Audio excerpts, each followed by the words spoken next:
The new Slumlord. The Slumlord had old newspaper clippings hanging in the reception area of his office. On my side of the bulletproof glass partition hung articles about his success as a real estate investor. He looked professional and accomplished in the sun-faded clippings. They were old, but then again, so was he. He was young in the pictures, about my age. The waiting room looked like it hadn't had anything done to it since those newspapers were hung on the wood-paneled walls. The furniture was old. The floor was dirty. On the glass in front of where a receptionist sat was a sign that said, "Your emergency is not my problem," and then laid out the penalties for late rent. I sat there for 15 minutes reading articles and watching people come in to pay their rent or complain about something not working at their place or asking if there were any rentals available. The latter would be handed a list of available units before turning around and walking out the door. It was depressing. On the other side of the glass, in his office, were stacks of manila folders. I didn't count how many folders there were, but it was too many to definitively know what was in any of them. He looked sloppy and disorganized. He had too many houses, which was part of the reason why he was selling one of them to me for $14,000. I think he was in over his head. I remember reading other articles about him, how he would buy houses in chunks at auctions, and the total outstanding fines he had for code violations on those properties. I think he thought things were going to be one way, and they were different. I'm guessing he made it work for a while, but then it didn't work like it should. I've been in similar spots in my life before. I've been sloppy and disorganized and a little over my skis. I can respect someone that had a handle on things and let it get a little out there. I can also respect an older black man in real estate that lived through a time when Milwaukee was segregating itself, trying to make a name for himself. In a lot of ways, he'd been successful. I saw a piece of him in me. I understand the impact one house can have on a block. We had a neighbor who had dogs once. They had a lot of dogs, and they barked all the time. Most of the houses in my neighborhood are duplexes, uppers and lowers. A lot of the houses are the same layout with 2 bedrooms and a bathroom in the upper and 2 in the lower.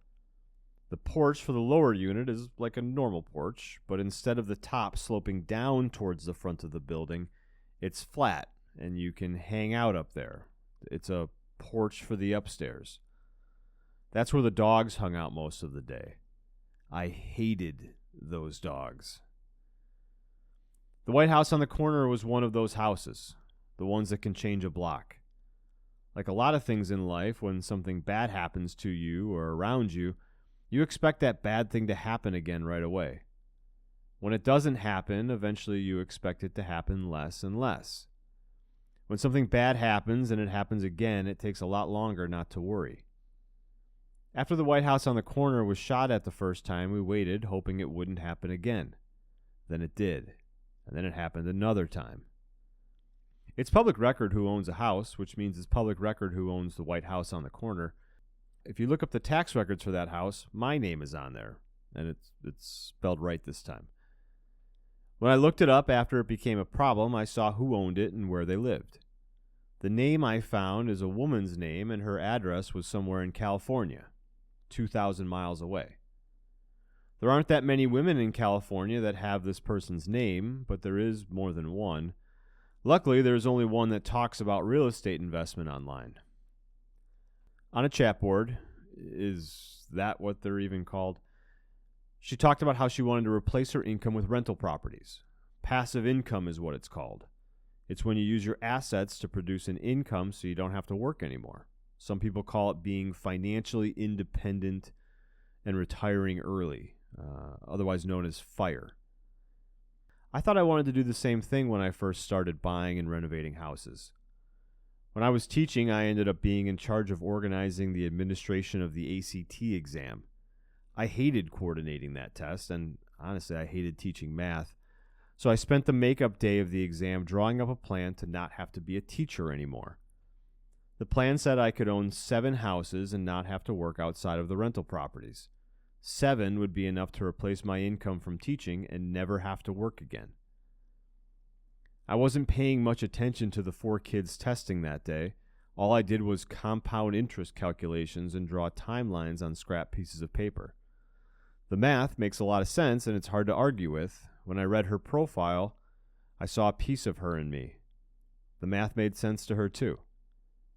Her profile told me what she did for a living. It's a good job, and she's the only woman in California with her job and her name. So when I found a LinkedIn profile of someone with her name and her job and that her employer was located in the state of California, I signed up for a free trial of LinkedIn Plus or LinkedIn Prime, whatever it's called, and DM'd her. This is what I sent to her. Hi, woman in California that has that one type of job. I live 2 houses down from a property you own in Milwaukee. I'd really like to speak to you about the property and some of the things we've noticed going on there. I'm currently very concerned for the safety of my family and my neighbors. Would you be willing to speak to me over the phone? Thank you, Alex. When I Googled her address, the street view showed a picture of $1 million home somewhere in California. It's frustrating living 2 houses down from a place that's being shot at regularly. It's even more frustrating to tell the owner of the property what is happening and get blown off from the other side of the country. She asked for my information so the property manager could talk to me. I spoke with the property manager, but didn't get very far. Eventually, they told me both tenants were about to be evicted, but I had already moved the upper tenant, Muffin, and her family out. The back and forth lasted a couple of months. Somewhere in the conversations, I mentioned that, I owned property in the area, and if this wasn't working out for her, I'd be happy to buy the place. Hey, woman from California with that one type of job. I'm really not trying to be a pain about this, but yesterday a couple of people walked into the house with assault rifles, and there was another shooting out back of the house less than an hour ago. I understand the property management company can work on the issue, but there is a level of personal liability on your end, and I'd really like to speak to you directly about it. My number is... I'm very concerned that someone innocent is going to be killed, and it seems like you're not taking this seriously. Alex. If you aren't willing or are unable to actively manage your rental properties, you probably shouldn't have those rental properties, because bad things can happen there. Either the tenants aren't taken care of or the tenants do whatever they want, including things that make people want to shoot them. I've learned a lot about what to do and what not to do as a landlord over the years. When I walked into the first house we were thinking of buying, the list of improvements were massive. New plumbing, new electrical, move this wall, renovate the kitchen and bathrooms, fix the porch, replace a furnace. $15,000 or even $30,000 houses aren't move-in ready. They require a tremendous amount of work to get them in the condition that you or I would expect, and that's just to keep my end of the deal for baseline expectations. Then, when something breaks, you have to fix it. This year, on Christmas Eve, I got a text from one of the tenants saying they didn't have hot water. Nothing is open on Christmas Day, so they were either going to be without hot water for 4 more hours or 48 more hours. I didn't really have 4 hours that day, but I figured it out, moved some things around, and 4 hours later, I had a new water heater installed, and they weren't without hot water on Christmas. When I tell people I know about our rentals, some of them joke about me being a slumlord. They've never sat in a slumlord's office or tried to explain to a woman in California with a particular job that her mismanagement had caused all sorts of problems. They don't know how far from a slumlord I set the bar for myself, but they also haven't had as many conversations with people from my neighborhood about their shitty landlords as I have. Those conversations are always the same. This thing is broke and not getting fixed. My place is falling apart. The landlord cheated me out of my money. The objective of the slumlord is to make money. You make the most money when you collect rent and do the bare minimum. Eventually, the problem tenants were evicted. Not all evictions are bad. This one wasn't. They should have been evicted. Things had gotten out of hand, and there were no signs that they would get better. After the eviction, the house was put up for sale for almost 3 times what it was bought for a year earlier. I went back and forth with both the property manager who was serving as her real estate agent and the woman from California with a particular job, After a bunch of back and forth, we settled on a price and we bought the house. In the fall of that year, Meg was talking with one of our neighbors. They told her, "I'm glad it's not a problem anymore." The difference between a slumlord and a high-quality landlord is the transferring of problems. The heat has gone out in my own house before. I remember what that's like. I had to go to Home Depot and buy space heaters. If I do that for my own family, I can't not have the expectation that I would do the same for someone else's family. Their problem is transferred to me, and we share the problem. I can live without hot water for a day, but it gets old quickly. Any landlord has the capacity to be a slumlord, but the old man whose office was behind bulletproof glass with hundreds of manila folders is labeled one. The woman from California with a particular job caused more problems and created more situational dynamics far worse than what I saw from him. In my mind, she is the new slumlord. After we closed on the house, I walked through it with our son, who was 10 at the time. We counted bullet holes.